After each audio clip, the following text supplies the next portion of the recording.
Good morning, it's Sonia. Thanks for stamping on by. I have made some fun and cute cards for my card buffet, and I wanted to do some tutorials with those cards, and I thought I'd start this morning. So here is the first card I'll be showing you how to make. Alrighty then, let's get going. Hey, sorry about the handwritten details, but I think that you'll be able to figure it out. And soon I hope to have something a little bit more sophisticated to offer you. But in the meantime, here you go.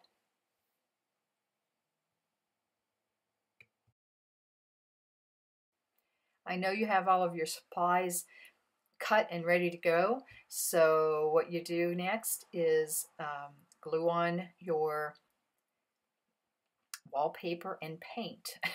This is like a house scene, a living room scene.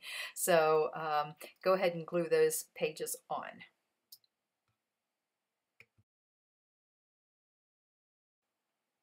What I am going to show you here is that there are a couple ways, actually 2 ways, that you can make this scene. One is to stamp it first, let the ink dry, because we're using a new black ink that is archival.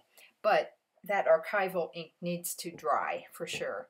So you can stamp the image first and then put the coloring on, or you can put the coloring on and then stamp the image on top of the coloring.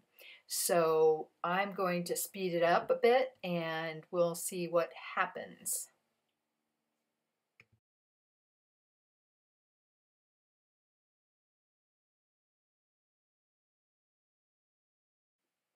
Okay, time to do some coloring on a tiny little piece of cardstock. We're going to use Island Indigo first. Get some ink on a sponge dauber and start rubbing the dauber on the graph paper that's behind your cardstock to prevent chunky marks like the ones that are on the left-hand side as we look at it. No big deal, but you might be happier with the technique if you start your sponging on the graph paper first and move into your cardstock. This is Soft Sky, and that will soften the well, the sky. There you go. And then we're going to use Always Artichoke for the grass on the bottom, and I am just going to eyeball about how much I think we'll need in order to cover the stamp.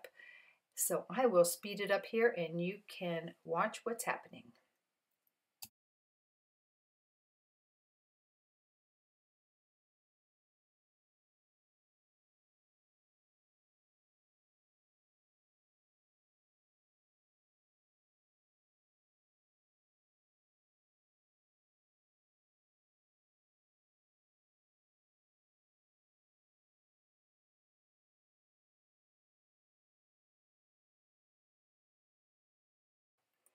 As you'll see, I learned a couple lessons here. One is to go a little lighter on the blue. Another one is that 10 minutes is not long enough to let the ink, that is the basic black archival ink, dry. So if you're using the archival ink, either let it dry longer than 10 minutes or use the hot gun on it, because it smudged right around the tree trunk. You know, it wasn't noticeable at all, but we all get a little fussy about this kind of stuff. So go ahead and make sure that the archival ink is really dry before you start coloring over it.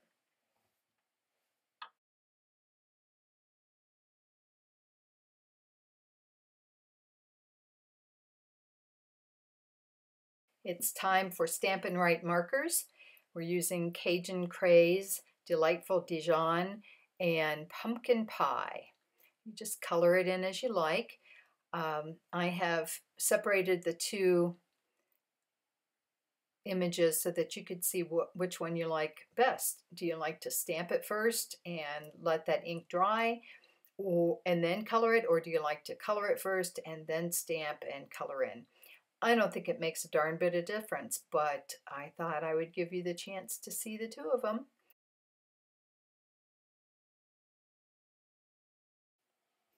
Okay, now we're going to make the window frame from the window frame die, and just putting the cardstock in, going to lay the die on it so that the sharp edges are facing the paper. I've got it on the magnetic platform, and then you make the sandwich with your two plastic platforms just like that. Crank it through the big shot, and then you will have a really cute window frame. And you can just punch out the little squares. Boy, I'm sure I'm going to be able to use those for something. They're so cute. And I have lightly tapped the die on the edge so that the frame just pops right out. And now it's time to make just a little strip that matches the window frame down there at the bottom to use for chair molding. I mean, this is getting a little silly, isn't it? But I love the effect when it's done. So it's just a little piece of, quote, chair molding that we can put next to the window to make it look like a house scene. Then you just trim it up and glue it on.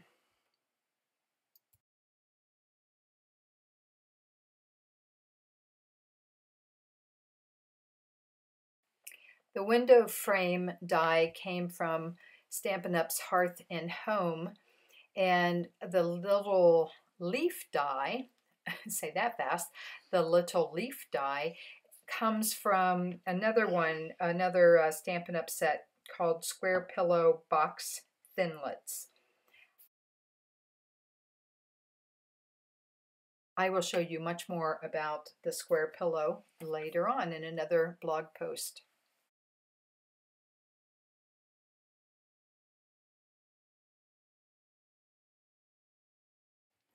There's nothing really tricky about gluing the scene onto the window frame, except for that you don't want to get too much glue. Those lines are pretty thin. And then when you're looking at what I'm doing, I have a scene on both sides of that card. That's why it looks a little weird when I'm flipping the card around.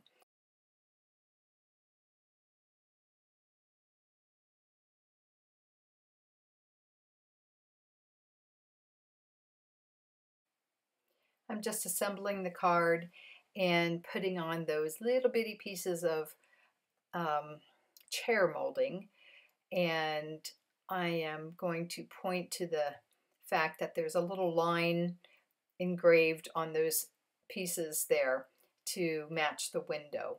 It's just a cute little detail. Time to make a fall decoration for our windowsill.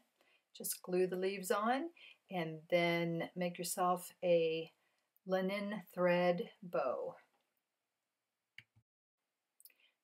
The thread bow is so small that I use a glue dot and I form it to the back of the bow so that it doesn't stick to anything else.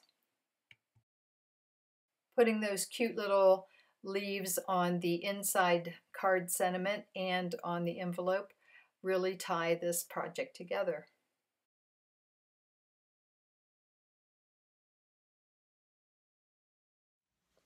Okay, here's the last look at the project that we did. And the two main ingredients are this stamp set, which is called Happy Scenes. And it comes in a bundle with Hearth and Home, the window, and this is a window box, or many other things.